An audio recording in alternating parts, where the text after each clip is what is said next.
The 6-year Battle of the Atlantic was the longest campaign of World War II and one of the most critical.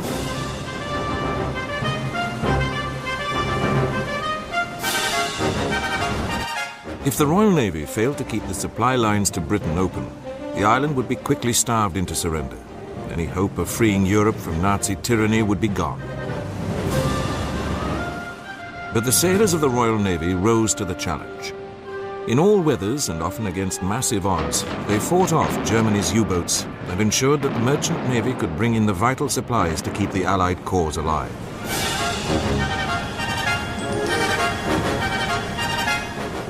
The Royal Navy was also in action in every ocean of the world, from the Arctic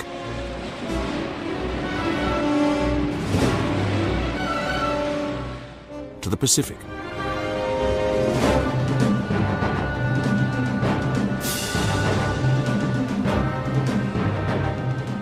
The war at sea was to bring many bitter defeats and terrible losses. But by 1945, the fleets of three great opponents, the Axis powers, Nazi Germany, Fascist Italy, and Imperial Japan, had been humbled.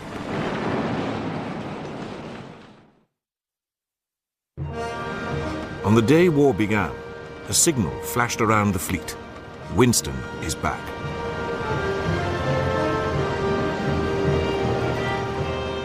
Churchill returned on the 3rd of September 1939 as First Lord of the Admiralty, the position he had occupied at the outbreak of World War I.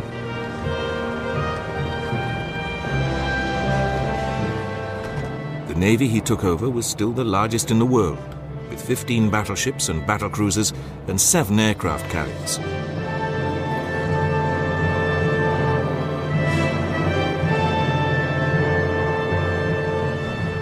For centuries, it had been both Britain's main defense against invasion and guardian of her empire.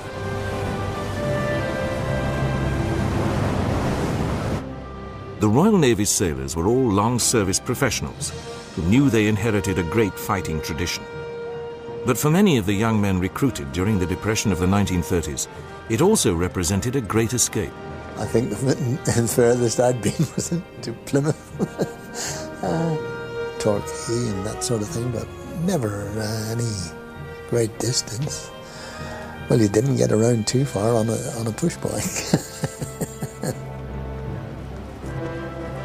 It was a whole new world, and the beautiful sunshine and all the rest.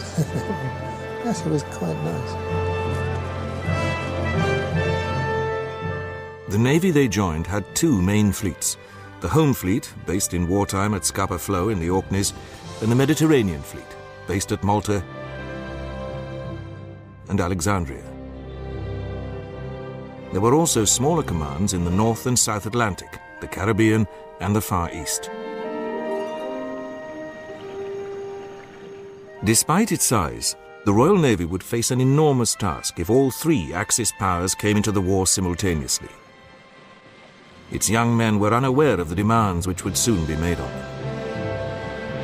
I mean, when you're young,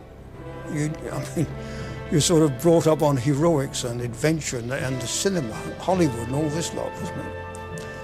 You never thought about getting killed or wounded or anything else, you know. It was an adventure. The adventure entered a grimmer phase as the fleet went to battle stations and officers and men of the reserves were recalled to duty. At the start of the war, the immediate enemy was the German Kriegsmarine, which had begun a massive expansion program. In 1939, this was far from completion, but the German Navy was still formidable. Its 5 pocket battleships and battlecruisers were specifically designed to raid the supply lines, and a large number of the Royal Navy's major warships were needed to pin them down.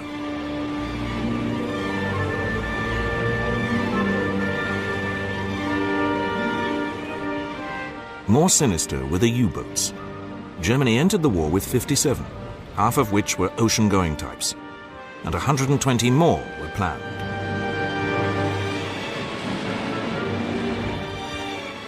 The U-boats quickly proved dangerous. Just 2 weeks after war began, U-29 sank the aircraft carrier Courageous in the North Sea. And less than 4 weeks later, the supposedly impregnable anchorage at Scapa Flow was breached in a daring raid which sank the battleship Royal Oak. Returning to Germany, U-47's captain, Gunther Prien, became a national hero. But it was the surface raiders which were the main threat to British trade in the early months of the war. The pocket battleship Graf Spee totally disrupted the sea lanes in the South Atlantic and Indian Oceans throughout the autumn of 1939.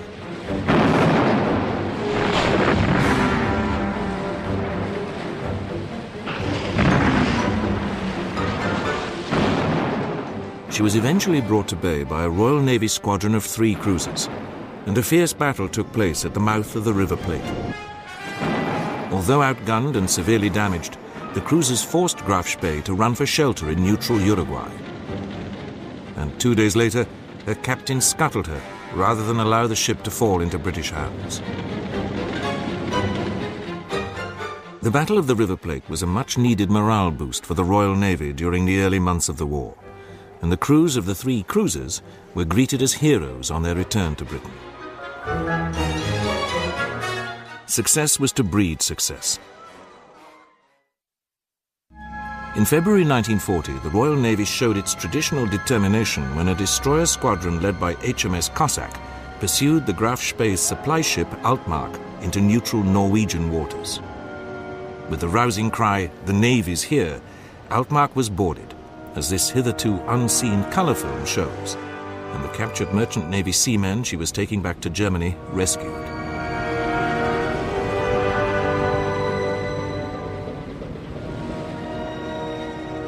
The protests of a Norwegian gunboat were brushed off. But elsewhere, victory came less easily.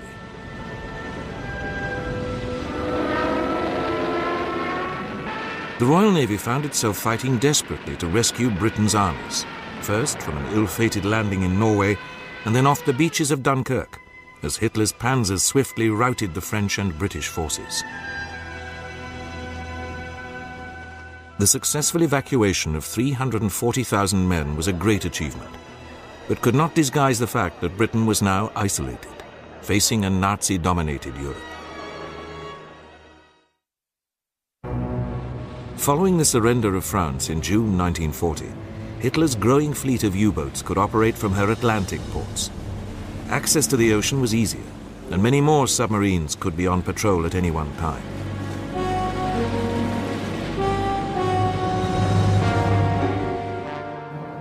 Even though the Royal Navy tried to escort all Britain's merchant fleet in convoys, pre-war economies meant that it was desperately short of escort vessels and lacked adequate air cover as its enemy reached deep into the Atlantic.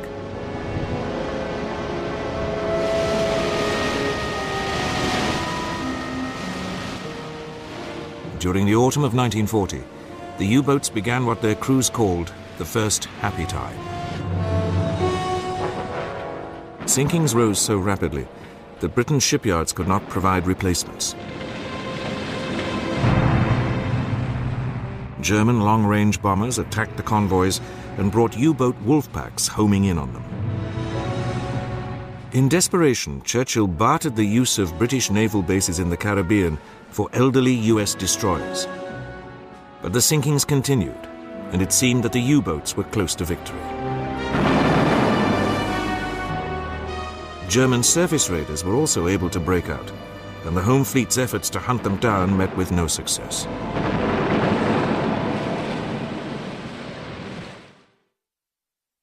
Then in May 1941, naval intelligence reported that Bismarck, the first of Germany's 2 new battleships, had sailed into the Atlantic. The British home fleet set out to intercept her. It was the battle cruiser Hood, for long the pride of the Royal Navy, which first sighted Bismarck. In the exchange that followed, Hood was hit in one of her magazines and blew up. Only 3 of her crew survived.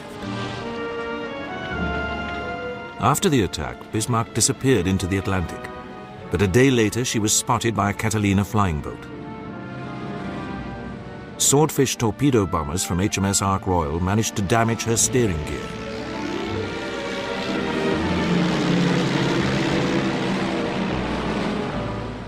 The crippled German ship made for the safety of the French port of Brest. But the home fleet had her in its sights. The punishment Bismarck took was amazing. We was thumping salvo after salvo into her. You could see them hit. By the time we finished, we left her burning from stem to stern. One of her mags must have blown up, and she was sinking. HMS Hood had been avenged. Some of the intelligence which helped to track Bismarck came from the secret British code-breaking centre at Bletchley Park, which had broken the German Enigma code. And in the same month, the cryptographers there received a priceless advantage when the frigate HMS Bulldog forced U-110 to the surface, capturing a complete naval Enigma machine with all its code settings. U-boats could now be tracked with much more accuracy, and convoys warned of their presence.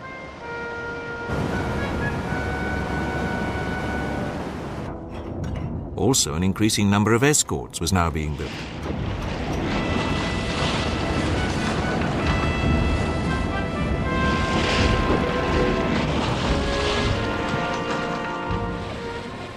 The backbone of these was the corvette, armed with depth charges and a 4-inch gun, and with a crew of some 100 men. They were sturdy little ships, but very unstable in heavy seas.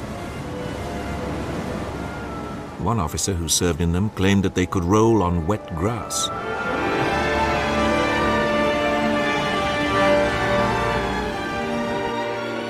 Attempts were also being made to provide the convoys with some air cover. Hurricane fighters were mounted on catapults on merchant ships.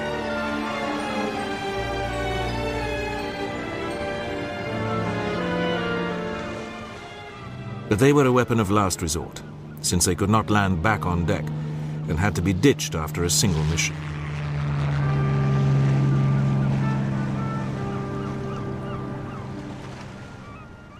By July 1941, the odds at sea had tipped back to the Royal Navy. Improved equipment and training and the growing combat experience of the escort crews brought the U-boat's happy time to an end. It was not a moment too soon. In June, Hitler attacked the Soviet Union. For the Royal Navy, this dramatic expansion of the war meant a substantial increase in its responsibilities and a further stretching of its resources. In September, the first British convoys taking aid to Russia began to brave the appalling Arctic seas, and a brutal new campaign, which would last for almost 4 years, had begun.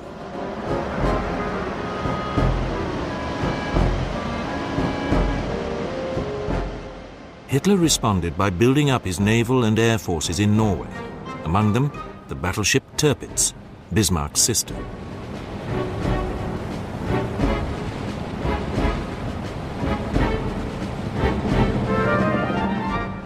She comfortably outgunned any British rival, and for the next 3 years her presence as a threat to both the Arctic and Atlantic convoys would preoccupy the British home fleet. Just as the Tirpitz reached Norway, the war expanded again. Following up Japan's surprise attack on Pearl Harbor, Hitler declared war on the United States.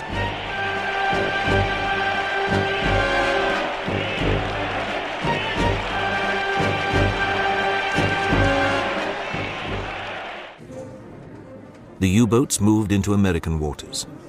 The refusal of the U.S. Navy's Commander-in-Chief, Admiral King, to learn from the Royal Navy's hard-won experience and introduce convoys gave them a second happy time.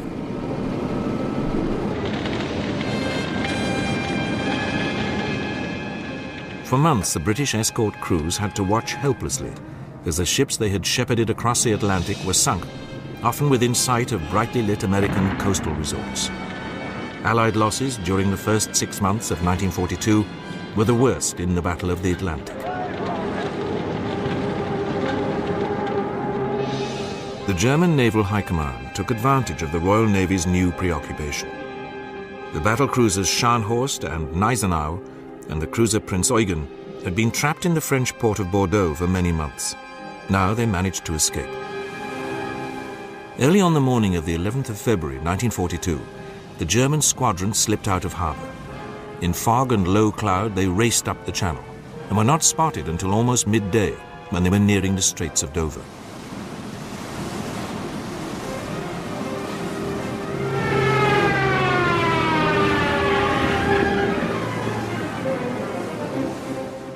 The first British response was an attack by motor torpedo boats based at Dover.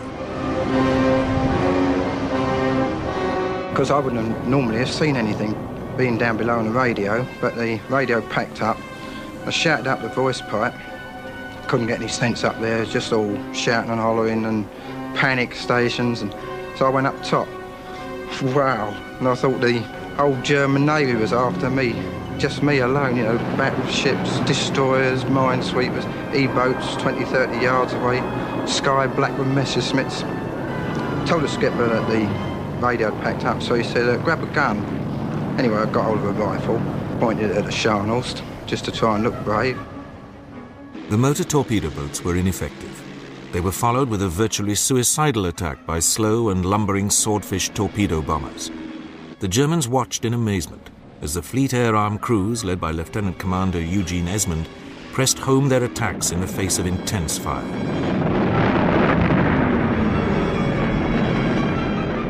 All 6 planes were shot down before they could score a hit on any of the German ships.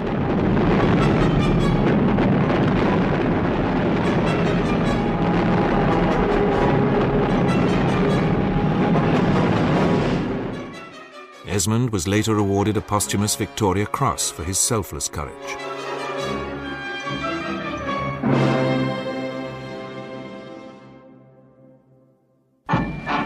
The German squadron reached port safely. Now all the Kriegsmarine's major ships were concentrated in northern waters.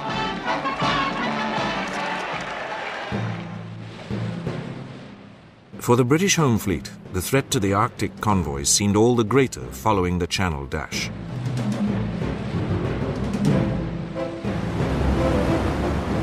Even though the US and Canadian navies were now playing a growing part in the convoy war, most of the burden still fell on the thinly stretched Royal Navy.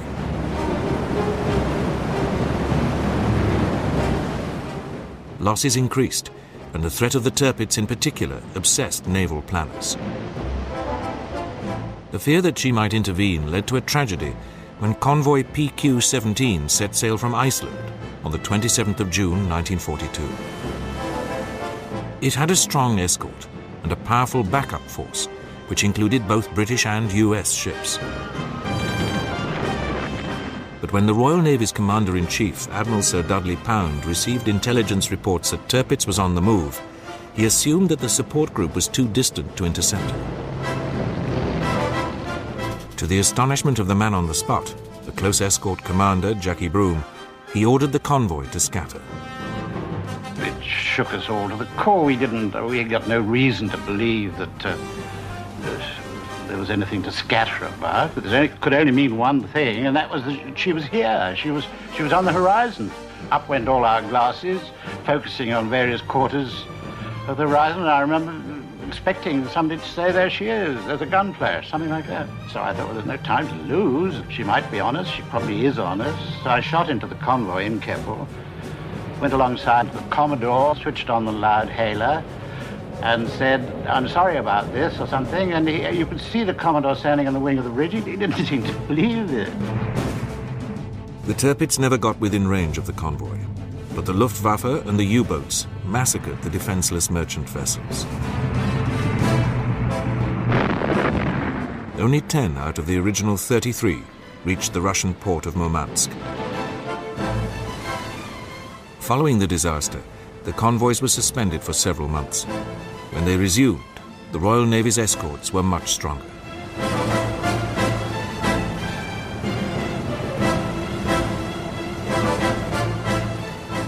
This paid off on the last day of 1942, when a foray by the German cruisers Hipper and Lützow was repulsed. Hitler was so angry that he sacked his naval commander-in-chief, Admiral Erich Raeder, and threatened to deactivate the surface fleet. But Raeder's successor, U-boat chief Karl Dönitz persuaded Hitler that the warships were essential to pin down the Royal Navy's home fleet.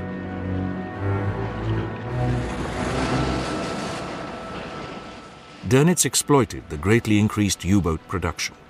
He could now keep more than 60 boats at sea continuously, and at the beginning of 1943, they sank 7 out of 9 oil tankers in one vital convoy. The Germans never came so near to disrupting communications between the New World and the Old as in the first 20 days of March 1943, said a British Admiralty report a few months later. In 2 massive convoy battles in the North Atlantic, 39 merchant ships and 2 escorts were sunk for the loss of only 3 U-boats.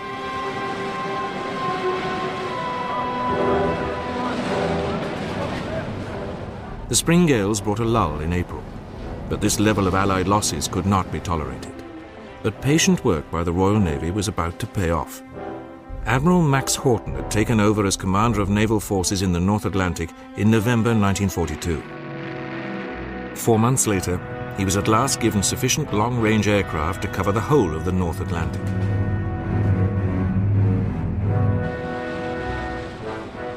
New escort carriers which could accompany the convoys and lead hunter groups were coming into service.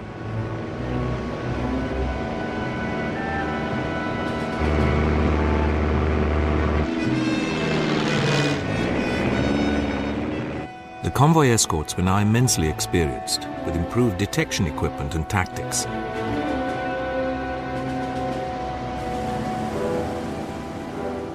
When the turning point came in the Battle of the Atlantic, it was sudden and dramatic. Convoy ONS-5, with 43 merchant ships, left Britain for North American ports towards the end of April. Within a few days, it was being hounded by no less than 40 U-boats, almost 1 for each merchantman, the largest wolf pack of the war.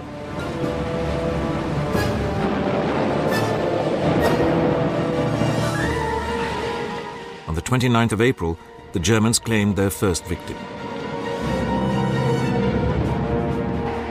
But then a Royal Canadian Air Force Catalina retaliated and sank 1 U-boat.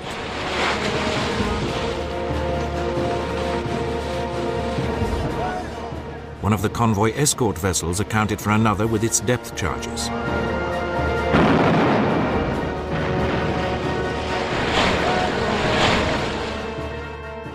One of the Royal Navy's most experienced escort commanders, Peter Gretton, began the fight back. We had a very heavy battle with about 20 U-boats.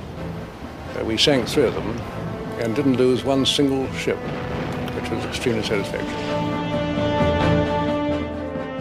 By the end of the action, 9 U-boats had been sunk for the loss of 12 merchant ships.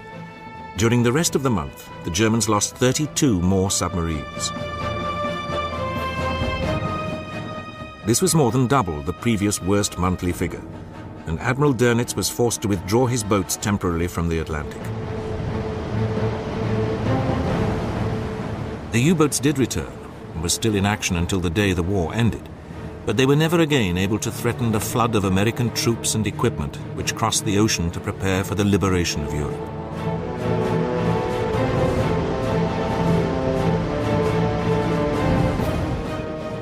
The Battle of the Atlantic was the Royal Navy's longest, most vital, and most arduous campaign. The skill and courage of its crews was only matched by the bravery and endurance of the men of the Merchant Navy.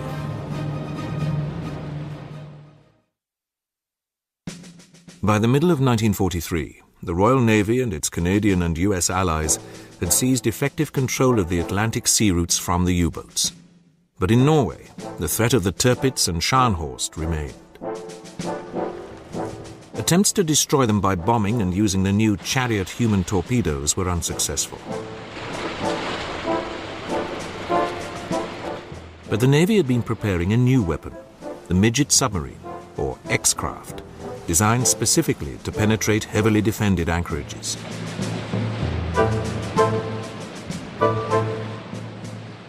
In September 1943, 6 X-craft were towed across the North Sea to Norway. 2 were lost en route, and X-10, whose target was the Scharnhorst, had to abort her attack when she found that the battlecruiser had put to sea for firing practice. But the other 3 X-craft successfully got into the Altenfjord, where Tirpitz lay. While X-5 disappeared without trace, Lieutenant Cameron in X-6 managed to get through the anti-torpedo nets that protected the battleship. He was spotted after surfacing accidentally, but was able to place his charges and scuttle his craft before surrendering.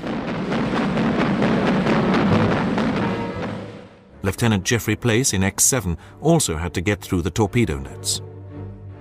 We approached to about 400 yards from the ship and went deep to 75 feet, because all our measurements and all our intelligence indicated that the nets would not go down to that depth. In fact, they did, and we ran into the net at 75 feet, perhaps 100 yards from the ship. I backed out, took a long sweep round, and went in again at 95 feet.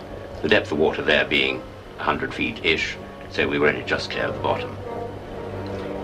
I stopped and gently came up to periscope depth, risking breaking surface even by a small amount, ready to have a good look and see where we were. And then, miracle of miracles, we were inside all the nets, and there was no further obstacle between us and the ship. Place dived once more and slipped underneath Tirpitz's hull.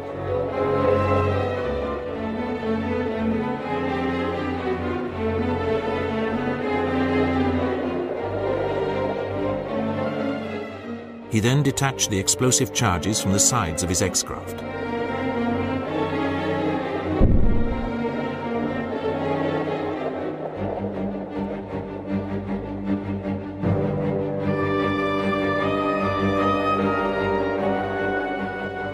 As X-7 was heading away, the charges detonated.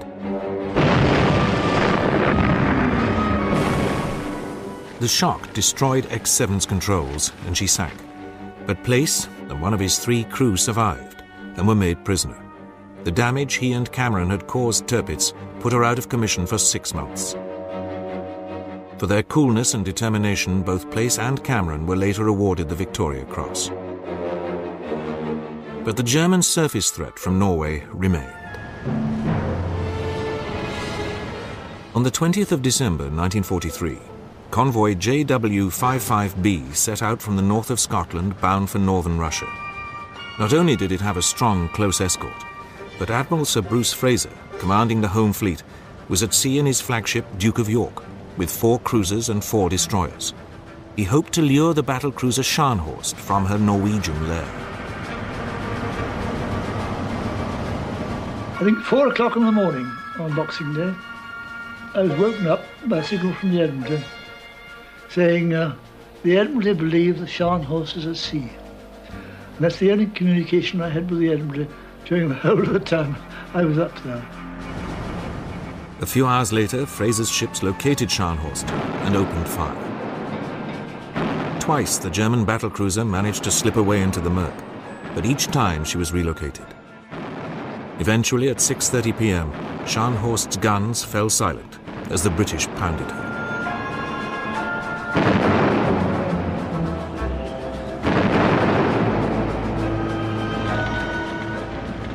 Fraser sent in his destroyers to finish her off with torpedoes.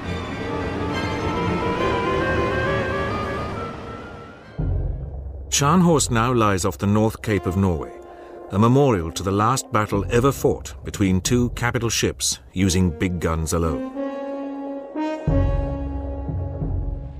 Only 36 of her 2,000-man crew survived, to be brought back to Britain as prisoners of war.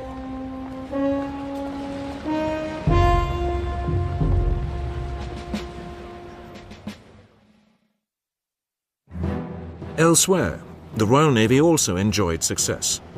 In September 1943, its seamen watched the surrender of another enemy they had fought for more than 3 years.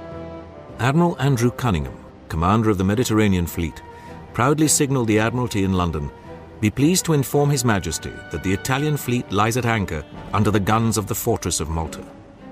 It had all been very different in June 1940, when Italian dictator Benito Mussolini had announced that his powerful fleet would drive the British out of Mare Nostrum, our sea. Cunningham's fleet had been severely weakened by the need to send ships to defend Britain, but he was determined to bring the Italian fleet to battle. However, a few inconclusive skirmishes were enough to persuade the Italian fleet that it would be safer to stay in port.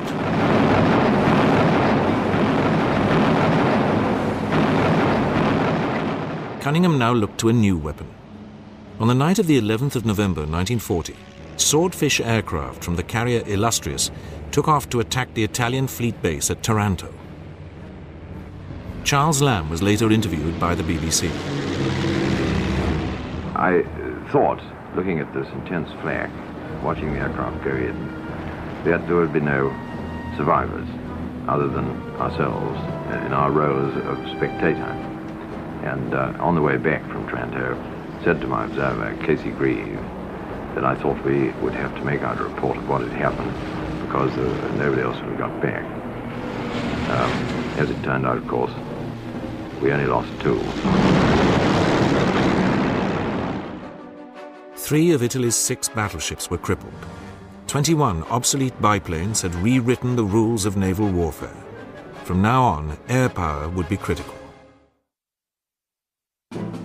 But this triumph only slightly eased Cunningham's other great concern, the defense of Malta. The island's position in the central Mediterranean placed it astride Italy's supply lines to its armies fighting the British in North Africa. Supply convoys to Malta came under constant Axis air attack from Libya and Sicily, and getting them through became one of the Royal Navy's most bitter campaigns of the war. The situation worsened when Churchill decided to send troops to Greece after Hitler intervened to help the Italians in North Africa and the Balkans. The Italian fleet sailed out to intercept the British convoys crossing from Egypt, but Cunningham was waiting. Aircraft from the carrier Formidable torpedoed the battleship Vittorio Veneto, though she managed to limp back to port. Then they crippled the cruiser Pola. The Italians sent ships to her aid. But Cunningham's fleet intercepted them south of Cape Matapan and sank 2 cruisers and 2 destroyers.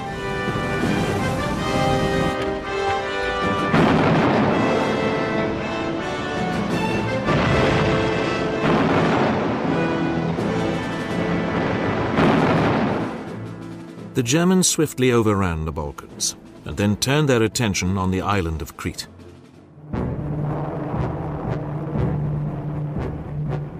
On the 20th of May, they launched an airborne assault against the island. Within a week, the Royal Navy was having to evacuate the defenders, while under fierce air attack by the Luftwaffe.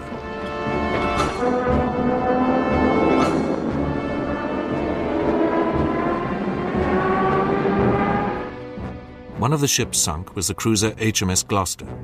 Only 84 of her crew survived the onslaught. Eventually, they hit us with a salvo of bombs. Where the bombs landed, I was never sure. I know one it hit the bridge, and there were several hit the waist of the ship. I felt somebody drag me up over the corner of the hatch, about a foot wide it was, because the very heavy armoured hatch dragged me through onto the Marine's mess deck. So then there were 3 more people we helped pull through, but they were dead. So we realised they were all drowned down below, so the only thing to do was to close the hatch. Two other cruisers and 6 destroyers were also lost, but the Navy managed to bring 16,000 soldiers back to Egypt. The strain on the Royal Navy crews was constant. We had very little sleep, and this went on and on and on.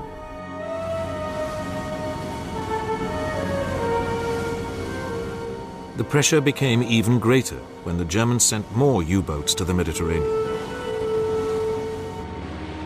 They dealt the Royal Navy a body blow, sinking first the carrier Ark Royal, which had until now led a charmed life, surviving 2 previous German claims that she had been sunk.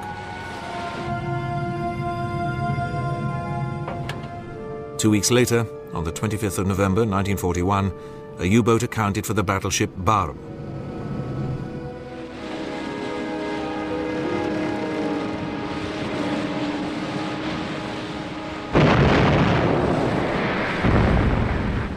But even worse was to come.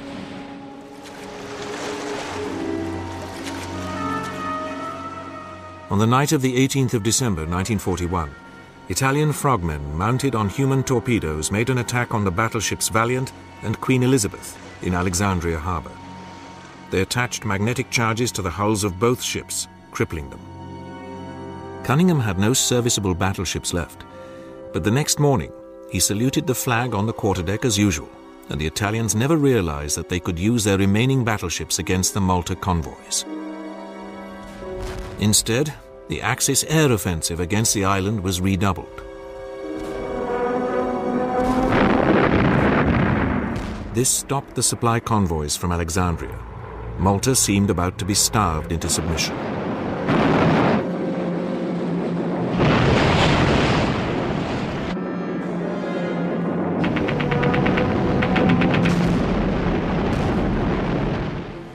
In August 1942, Force H, based at Gibraltar, launched Operation Pedestal, a final desperate attempt to get supplies to the island. A convoy of 14 merchant vessels from Britain, escorted by 2 battleships, 4 aircraft carriers, 7 cruisers and 32 destroyers, entered the Mediterranean on the 10th.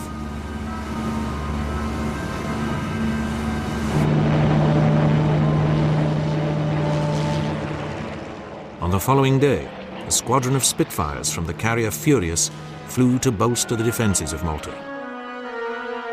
As they did so, a U-boat attacked the carrier Eagle and sank her with 4 torpedoes.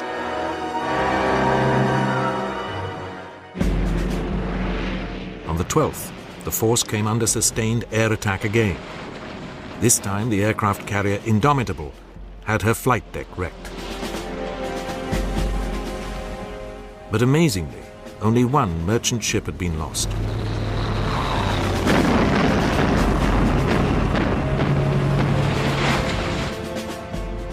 All that was to change. That evening, the main escort turned back to Gibraltar as planned, leaving 4 cruisers and 12 destroyers to take the merchant vessels on to Malta. No sooner had this happened than an Italian submarine torpedoed 2 of the cruisers and the tanker Ohio, which remained afloat. It was the start of an horrific night, as Italian and German torpedo boats joined in the action. The 3rd cruiser was sunk, the 4th had to be scuttled, and 4 of the merchant ships were destroyed. 5 more merchant ships were sunk by air attack once daylight came.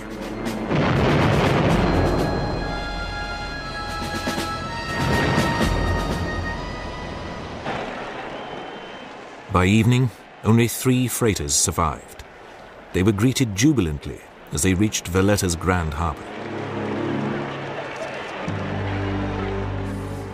And 24 hours later, they were joined by the crippled tanker Ohio, which had survived further savage air attacks. Her vital fuel and the supplies from the freighters ensured that Malta could fight on for another 2 months.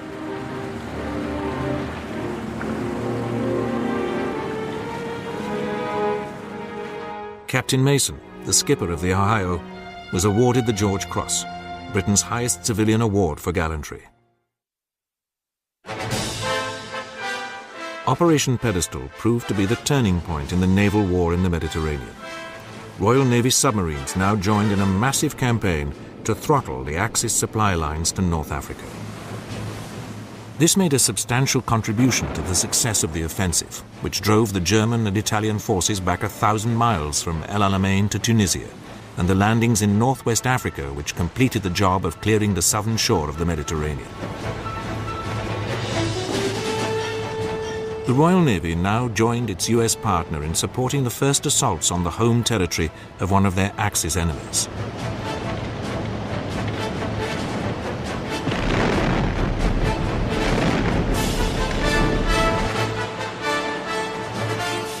In July 1943 came the Allied landings on Sicily, and 2 months later on the Italian mainland.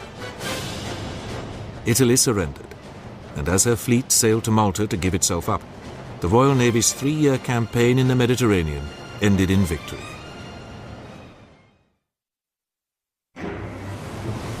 By the autumn of 1943, the naval war in the Mediterranean was effectively at an end, and the U-boats in the Atlantic under control. Within 9 months, the Royal Navy's control of the seas was such that the massive Allied landings on the Normandy coast of occupied France went ahead without any interruption. But Tirpitz, lurking in her Norwegian fjord, remained a major threat. During the spring and summer of 1944, the Home Fleet launched 2 air attacks from carriers against her.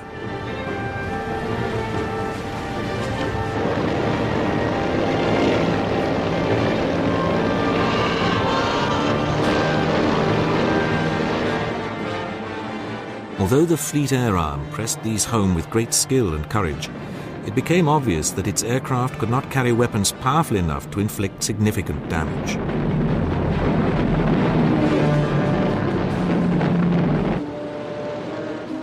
Eventually, the task of sinking her was passed to RAF Bomber Command. Using the specially developed 12,000-pound Tallboy bomb, Lancaster bombers finally sank Tirpitz on the 12th of November, 1944. The German naval threat from Norway had at last been eliminated.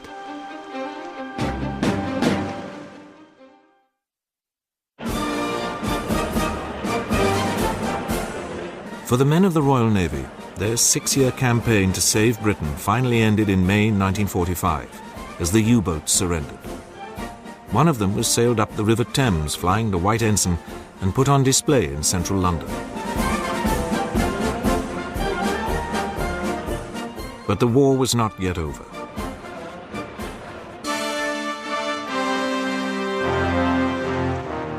More than 3 years earlier, preparations had begun in the Far East for a crucial blow to the Allies. Japanese aircraft roared in from a carrier task force to catch the US fleet base at Pearl Harbor completely off guard. Other forces advanced simultaneously against the British colonies in Hong Kong and Malaya.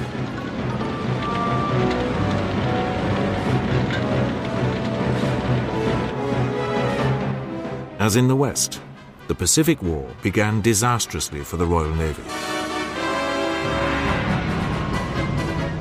In a vain attempt to reinforce the fleet's main base in Singapore, Force Z, consisting of the battleships Repulse and Prince of Wales, was sent to the Far East.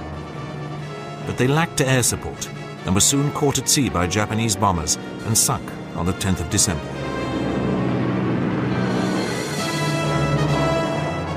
Unable to spare any more ships from European waters, the Navy was forced to withdraw first to Colombo in today's Sri Lanka and then back across the Indian Ocean to the East African port of Mombasa. Although the sea lanes to India were kept open, it was not until 1945, as the European war was coming to an end, that the Royal Navy returned in force to the Pacific.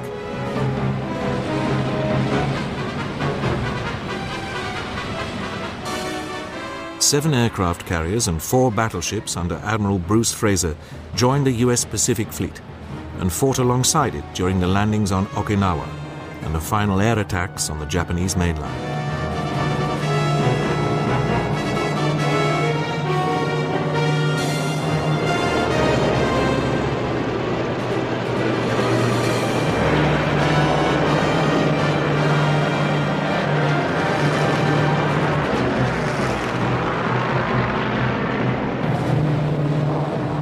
Alongside the US Navy, the Royal Navy's ships were subjected to the terrifying ordeal of kamikaze attacks.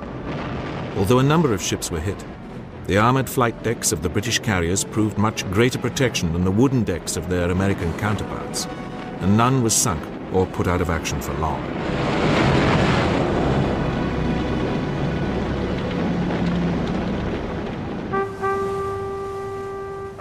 When General Douglas MacArthur took the formal Japanese surrender on board the battleship USS Missouri in Tokyo Bay on the 1st of September 1945, Bruce Fraser was present and signed the surrender document on behalf of the British Empire.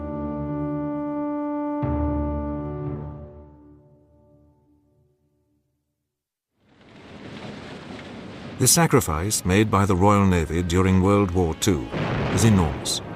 It lost 5 capital ships, 10 carriers, 31 cruisers, and 146 destroyers. Over 50,000 of its personnel perished. But the spirit which had, over the centuries, made the Royal Navy Britain's bulwark remained as strong as ever. The Navy never hesitated to engage the enemy more closely, as Admiral Horatio Nelson had urged his fleet before the Battle of Trafalgar. The 6-year battle fought by the gladiators of the Royal Navy in every ocean of the world not only saved their country, but played a crucial role in saving the free world.